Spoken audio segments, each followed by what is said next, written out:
নমস্কার, সব কেমন আছেন? ভালো আছেন? দেখুন, আমি নস্কপুর নামতলায় তো এই যে ঠাকুরতলায় ভিডিওটা তুলছি। আমাদের হরিনাম ঠাকুরের ভোগ পুজো হয়ে গেছে, ঠাকুরের পুজো হয়ে গেছে। তো যাই হোক, পুজোর আমাদের প্রসাদ খাওয়ার জন্যে আমাদের কিছু দর্শক বসে আছে অবশ্য। তবে এখানে প্রত্যেক মানুষ সন্ধ্যে সকাল আমাদের এখানে পুজো দেয়।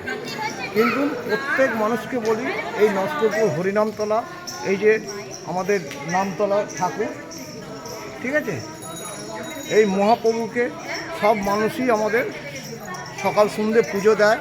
এবং আমরা এই যে ভিডিওটা তুলছি, আমি বললাম ঠিক আছে চলো আমিও পুজো দিতে আসছি, তবে এই ভিডিওটা এখানে তোলা।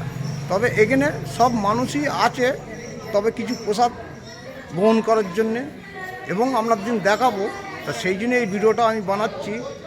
ঠাকুরমশাই এখানে দাঁড়িয়ে আছে। ঠাকুরমশাই, পুজো হয়ে গেছে আপনার? তা কটা দিন পুজো? 6:30 6:30 দিন কটা? এখন 5:30 হয়, 5:30 দিন 6টার মধ্যে।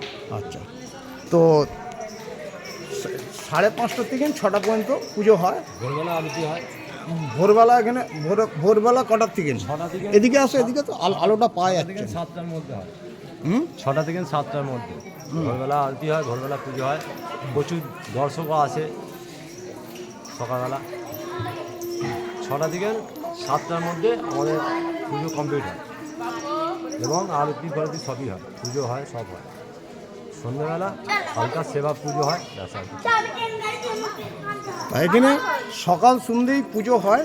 তা সেই জন্যই এখানে এই ভিডিওটা যে আমাদের মহাপ্রভুর তলায় আমি মানে ভিডিওটা তুলছি, এখানে প্রত্যেক মানুষ এখানে আমাদের হরিনামতলায় সবাই পুজো দিয়ে যায় এবং সব কিছু পুজোর প্রসাদ এবং গ্রহণ করে তবে বাড়িতে যায়। এই বলে আমার বক্তব্য শেষ করছি। এবং সেই দর্শকদিন যারা প্রসাদ খাওয়ার জন্য যে বসে আছে, ওনার দিকও আমি দেখাচ্ছি।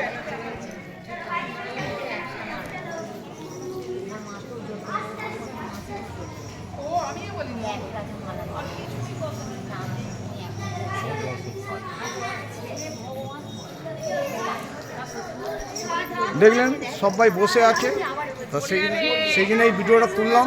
এবং প্রসাদ গ্রহণ করেই তবে ওনারা বাড়ি যাবে। এবং এখন কম লোক আছে এবং ভোরবেলা আরও বেশি লোক এখানে থাকে। সবাই ভোর 3টে থেকে উঠে এখানে পুজো দিতে আসে সবাই। এই বলে আমার বক্তব্য শেষ করছি। যদি ভিডিওটা ভালো হয় অবশ্যই লাইক শেয়ার কমেন্ট করবেন। যদি ভিডিওটা খারাপ হয় ক্ষমা করবেন। টাটা, বাই বাই, নেক্সট ভিডিওতে আসবো। টাটা।